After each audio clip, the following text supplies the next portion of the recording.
Hi everyone, my name is Sam, and this is Today in History. Today is Monday, September the 30th, the 274th day of 2024. There are 92 days left in the year. On this day in 1773, the Polish Sejm, the legislature, ratified the treaty that led to the first partition of Poland by Russia, Prussia, and Austria. On this day in 1791, the opera The Magic Flute by Wolfgang Amadeus Mozart premiered in Vienna. On this day in 1870, French physicist Jean Perrin, who received the Nobel Prize for Physics in 1926 for his studies of the Brownian motion of minute particles, was born. On this day in 1895, French troops occupied Antananarivo, Madagascar, after the refusal of the Prime Minister to submit to French suzerainty. On this day in 1924, American novelist, short story writer, and playwright Truman Capote, who is perhaps best known for the novel In Cold Blood, published in 1965, was born. On this day in 1927, American baseball player Babe Ruth, who became the first player to hit 60 home runs in a single season. His record stood until Roger Maris hit 61 in 1961.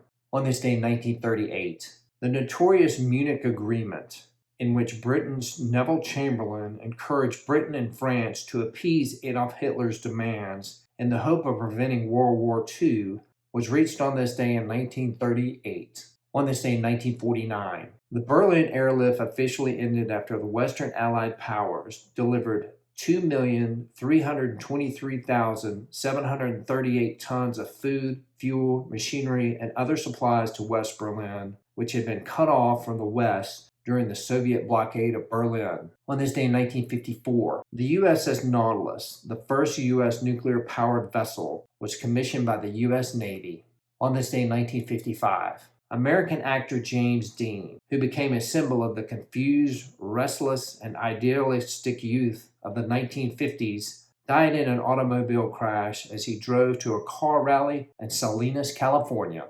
On this day in 1965, in Indonesia, a group of army conspirators known as the September 30th movement began an abortive coup, and by the following morning they had kidnapped and murdered 6 army generals. The movement claimed that it had seized power to forestall a coup against President Sukarno by the Council of Generals. On this day in 2005, the Danish newspaper Jyllands-Posten printed satiric cartoons of the Prophet Muhammad, provoking violent protests from Muslims worldwide. All right, everybody, that's it for today. Today is Monday, September the 30th, the 274th day of 2024. There are 92 days left in the year.